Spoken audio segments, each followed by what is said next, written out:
হরে Krishna. 9ই August 2025 শনিবার হলো বলরাম জয়ন্তী মহোৎসব। বলরাম পূর্ণিমা ব্রত ভগবান শ্রী বলরাম দেবের আবির্ভাব তিথি। শ্রাবণ মাসের পূর্ণিমা তিথি শ্রাবণ পূর্ণিমা বলা হয়। এই শ্রাবণ পূর্ণিমা হলো বলরাম দেবের আবির্ভাব তিথি এবং ঝুলন যাত্রার শেষ দিন এবং চাতুর্মাসের প্রথম যে ব্রত সেটা হলো শ্রাবণ মাসের শাক বর্জন, সেটি সমাপ্ত হচ্ছে এই শনিবার পূর্ণিমা শ্রাবণ পূর্ণিমার দিনে এবং ভাদ্র মাসের যে দধি বর্জন সেটাও শুরু হচ্ছে পূর্ণিমা তিথি থেকে। তো এই দিনটা হচ্ছে ভগবান শ্রী বলরাম দেবের আবির্ভাব তিথি। তো কীভাবে আমরা বাড়িতে পালন করতে পারি, কিভাবে ব্রত পালন করতে পারি সেই সম্পর্কে থাকবে আজকের ভিডিও। তো সম্পূর্ণ ভিডিওটি দেখার অনুরোধ রইল। তো ভগবান শ্রী বলরাম ভগবান শ্রীকৃষ্ণের প্রথম প্রকাশ। সর্ব অগতারি কৃষ্ণ স্বয়ং কৃষ্ণ ভগবান, তারি দ্বিতীয় দেহ শ্রী বলরাম। ভগবান শ্রীকৃষ্ণ আমাদের আদি গোবিন্দ, সর্বকারণের পরম কারণ, আমাদের প্রিয় সকলের ভগবান শ্রীকৃষ্ণ সকলেরই ঊর্ধ্বে।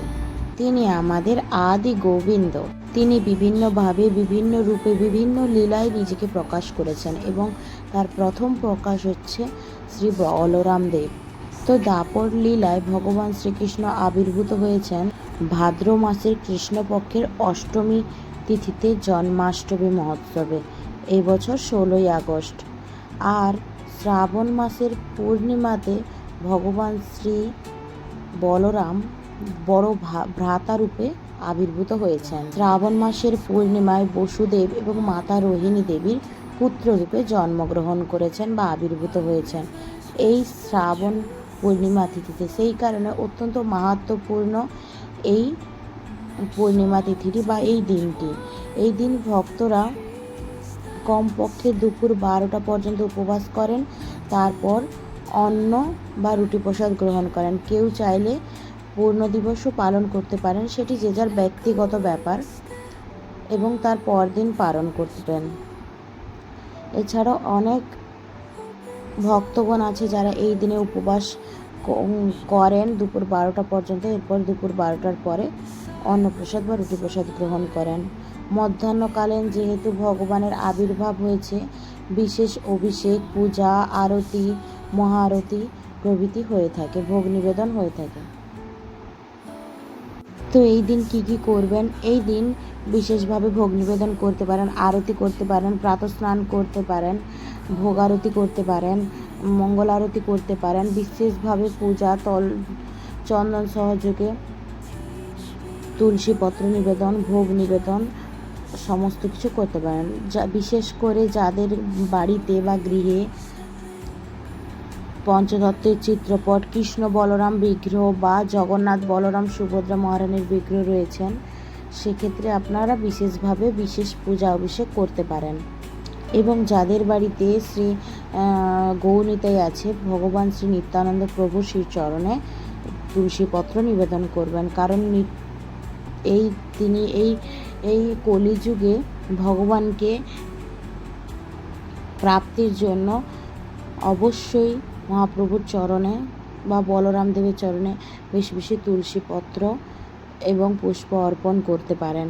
যেভাবে নিত্যদিনের সেবা পূজা হয়ে থাকে, সেভাবেই নিত্যদিনের সেবা পূজা সারাদিনই চলবে। আপনারা চাইলে বিশেষভাবে সেবা পূজা সকালেই বিশেষ অভিষেক করতে পারেন, আবার মন্দিরের মতো বেলা 12টার সময়ও বিশেষ অভিষেক করতে পারেন। স্নান সেরে শুদ্ধ বস্ত্রে আচমন করে তিলক ধারণ করে যেই স্থানে একটু উঁচু স্থানে টেবিলের উপরে সুন্দরভাবে ভগবানের স্নান অভিষেক করতে পারেন। অভিষেকের ক্ষেত্রে যাদের কৃষ্ণ বলরামের বিগ্রহ রয়েছে বা যাদের জগন্নাথ বলরাম সুভদ্রার বিগ্রহ রয়েছে, তাদের বলরাম দেবকে অভিষেক করাতে পারেন বা চিত্রপট অভিষেক করাতে পারেন, বা গৌরনিতাই বিগ্রহ রয়েছে সেক্ষেত্রে অভিষেক করতে পারেন, চিত্রপটেই অভিষেক করতে পারেন।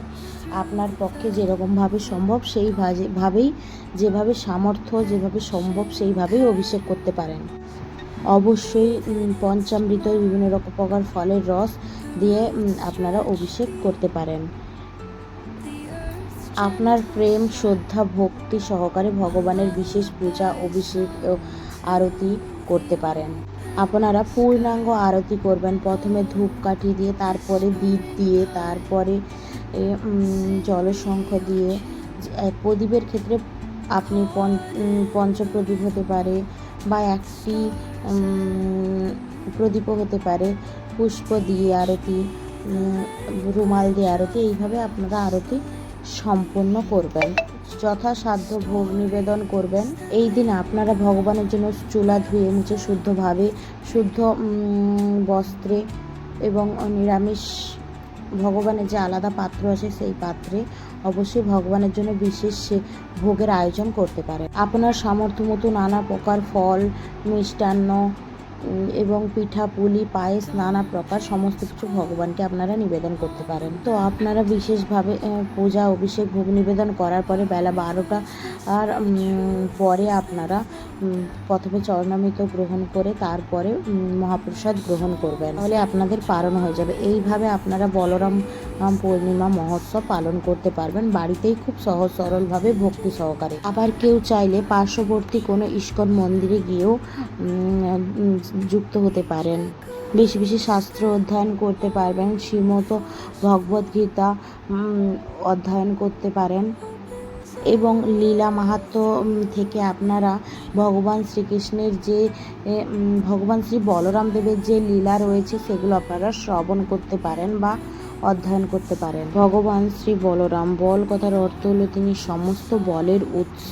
তিনি ভগবান শ্রীকৃষ্ণের প্রথম প্রকাশ, তিনি সমস্ত বলের উৎস, তিনি আদি গুরু। তিনি হলেন এই জড় জগৎ ও চিন্ময় জগতের সৃষ্টির মূল কারণ।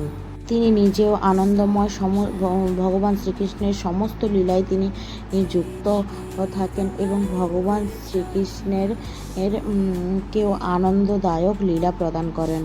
তো ভগবান শ্রী বলরামকে আমরা প্রণামের মাধ্যমে এটা নিবেদন করতে পারি যে হে বলরাম, আপনি হলেন সমস্ত বলের উৎস। আপনি আমাকে এই বল প্রদান করুন যাতে সর্বদা আমি ভগবানের সেবায় নিযুক্ত থাকতে পারি, আপনার চরণ কমলে যুক্ত থাকতে পারি। ভগবান শ্রী নিত্যানন্দ প্রভু এবং বলরাম দেবের চরণে যুক্ত থেকেই কিন্তু কৃষ্ণ প্রেম বা কৃষ্ণ ভক্তি বা ভগবান শ্রীকৃষ্ণকে প্রাপ্ত হতে পারে। হরে কৃষ্ণ। আজকের ভিডিওটি এইটুকুই। ভিডিওটি ভালো লাগলে অবশ্যই লাইক, কমেন্ট, শেয়ার করবেন এবং সকলেই বলরাম পূর্ণিমা অবশ্যই নিষ্ঠা সহকারে ভগবানের পূজা, অভিষেক করবে এবং আপনার সুবিধা মতো পূর্ণ দিবস বা অর্ধ দিবস ব্রত উপবাস রাখতে পারেন। ভিডিওটি ভালো লাগলে অবশ্যই লাইক, কমেন্ট, শেয়ার করে যারা আমার নতুন বন্ধু আছে চ্যানেলটি সাবস্ক্রাইব করে পাশে থাকবেন। হরে কৃষ্ণ। রাধে রাধে। বলরাম পূর্ণিমার আন্তরিক শুভেচ্ছা, অভিনন্দন। জয় জগন্নাথ, জয় বলরাম। হরে কৃষ্ণ।